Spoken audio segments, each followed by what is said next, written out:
Okay, this video is a demonstration of how KOINE can help someone achieve an exodus out from, let's say, the clash of constructs like Calvinism or Arminianism, which both constructs are fallible. Elements are sometimes introduced to those constructs somewhat arbitrarily, that is, there's no algorithm. And give you an example when we talk about a construct and how using the Bible or the KOINE, the kind of language so specific and wordy as to leave one without doubt as to what it means. But let's just say we're talking about a construct that is a good example of how controversial it can become when people begin to tamper with the elements of it. And then let's say, let's put the meaning. We'll just make two headings here. And one that I think would be very illustrative, let's just say marriage. That would be the construct. And over here, meaning, it might include, let's say if you're speaking to someone that follows the KOINE New Testament, you might say then it includes a man and a woman. And of course, much more than that you would draw. You might say that they're both Christians. Everybody likes those little gender symbols, but here's a spiritual symbol. Then we might say it adheres to the New Testament, the covenant of the New Testament. And, well, let's just understand this. And then you might say there's a formal wedding service and it's in the church, you might say. And that would be a meaning that these would be elements. Let's say we'll rate these elements. Let's say that they're both married. You won't believe in marriage in the Lord, so you'd rank that number 1. Of course, number 2 in the elements of the New Testament that we're just illustrating. You'd obviously, all of this is under the purview of this and of course this, and you'd check all these off and maybe add counseling and assure that they're both prepared. Parental consent, do the parents, are they involved, is their families? But again, it's just to simply show that marriage would be the term that represents a construct. And if you take elements from the scriptures, everyone agrees, that is, people who adhere to the same information would agree what that is. But now there's alarming controversies when people begin to, let's say, innovate these elements and remove all of these. There's many people who have marriage and whatever this is, male plus male, no faith of any kind required necessarily, certainly no new covenant, there's nothing about the New Testament consulted, and then of course there would be no church involved, what's commonly called a church wedding. And then of course this has caused a lot of problems, and then we talk about recognized by the law, civil unions. So this is a good example of what happens when a knowable construct, one that's prescripted for us, there's a controversy that can come when someone, let's say, this is relative. This is where we don't have any prescription. It has relative elements. And of course that causes a great conflict. So you'd say, well, why don't we just adhere to the common text and how wordy and specific it is? Well, that's true. Christians do that, for example. The regenerate find no problem adhering to it. So notice on this side that if you have relative elements, you have great controversy. So let's see what we have if you were to compound this, which is where we get into this clash of constructs and how Calvinism will, and Arminianism, they clash on so many different levels, and you have people that really aren't that expert, if you will, in either one. But let's say that you have a relative construct. Let's say you are innovative before we ever begin. Let's say it's not prescripted. Let's say you use a word, you just invent one, or let's say innovate one to be more kind and gracious to people. But let's say you are innovative, and let's say you say limited, and then you use the word atonement. Yeah, now you've come up with this relative construct, and now meanings are extracted from the text to support this. That is literally to come over here and support this. And you'll notice that KOINE, for example, doesn't use this, and KOINE doesn't, for example, as you notice when it comes to redemption, people will say particular universal rather than kinsman. And then when it comes to atonement, we have a pleader, that is Christians do, who advocates for us, and then unbelievers don't have one.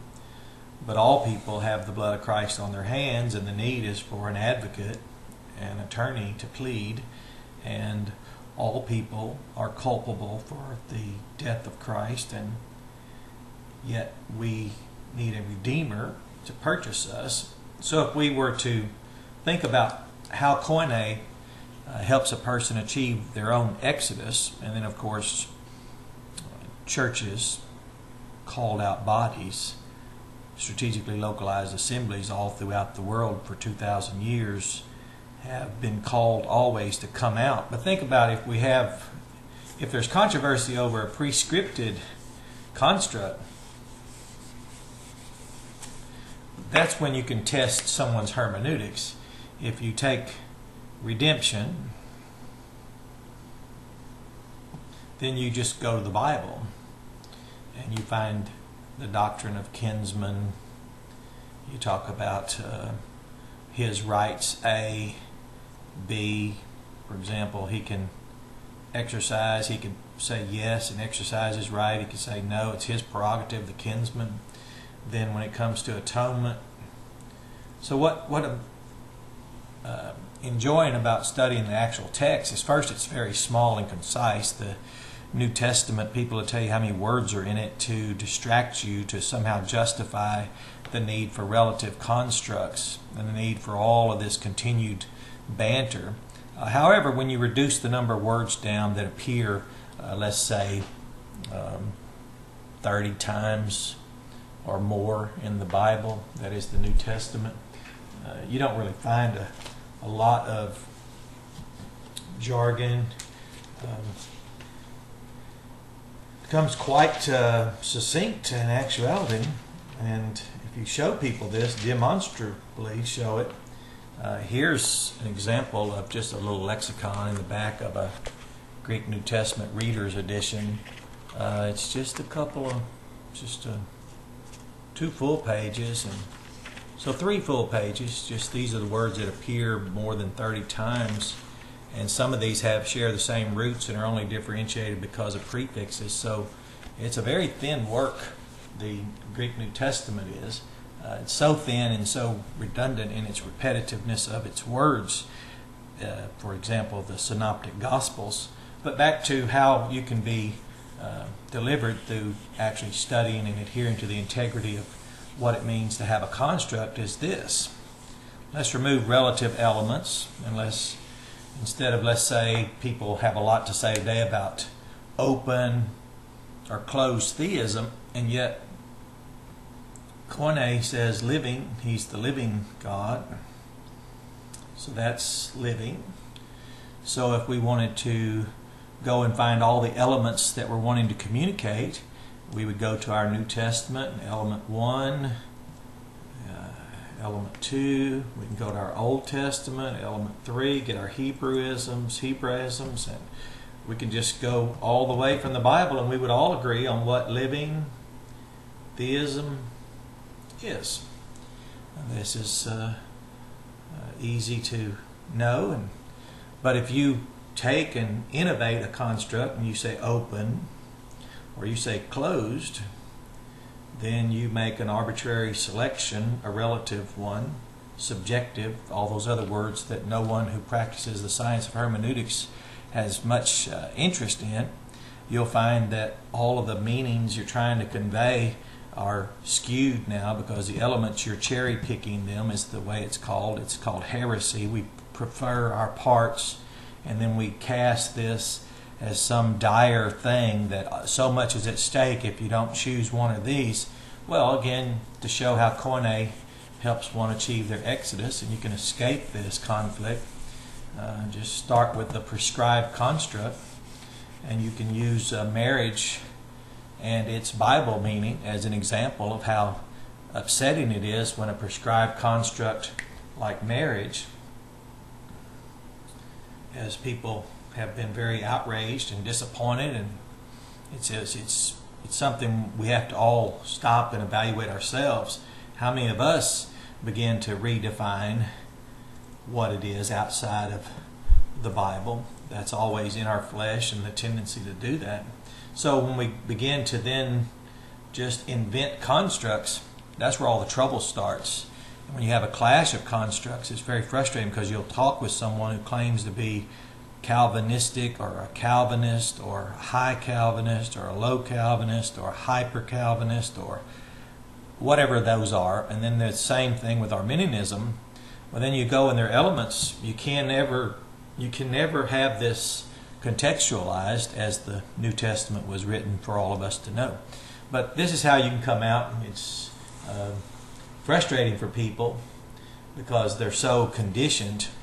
And yet it's ironic when you hear Christians speak about how upset they are with people redefining this prescribed construct. This is a prescribed construct, scripted, prescripted, root word script, from which we get our word scripture.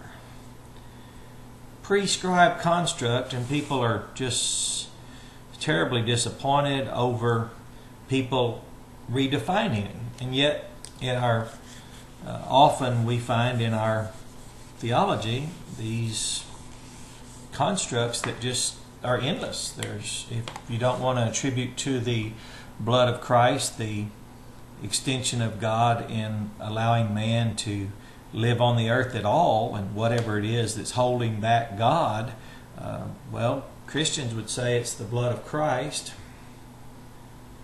The blood of Christ in His conciliation, because all men are culpable. And yet people that create constructs or innovate them, they would come up with common grace, and that's in order to support their unscripted construct. What's common grace? Where did this concept originate? Well, it's in KOINE. We don't have any problem pointing to the blood of Christ as the basis of all privileges extended to man.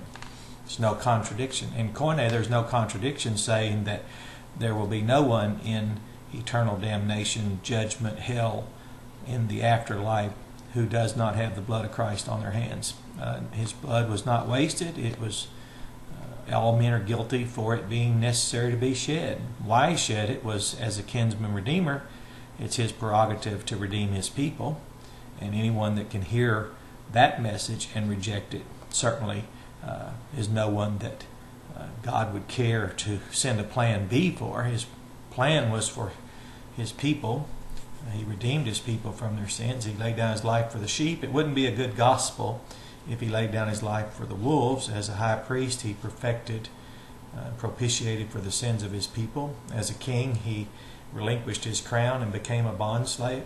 We have plenty of Bible words whose purpose is, as the gospel written in John, His purpose is in order that you all might believe that Jesus is the Christ. Now, this is how you can come out. First, test the construct. First ask, Is it scripted? That is it actually in the Scriptures? Is it a construct in the Scriptures? Yes or no?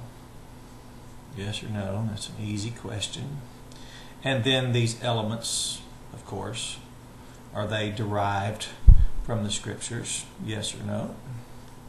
And then you can then enjoy what the Bible intended, because the ordained means of communicating first starts with ordained means first being ordained constructs, and then the ordained elements, because both open and closed theists, for example, both limited and unlimited atoners, example, particular and universal redeemers, for example, redemptionists, that is, unconditional, conditional election, all these dichotomies that are endless, all are due to, first, where did we start? Did we start with the construct that's provided in the Bible, as we all would then say, well, yes, marriage is a perfect example of what can happen when a prescripted construct, yes, this is, if we ask that, yes.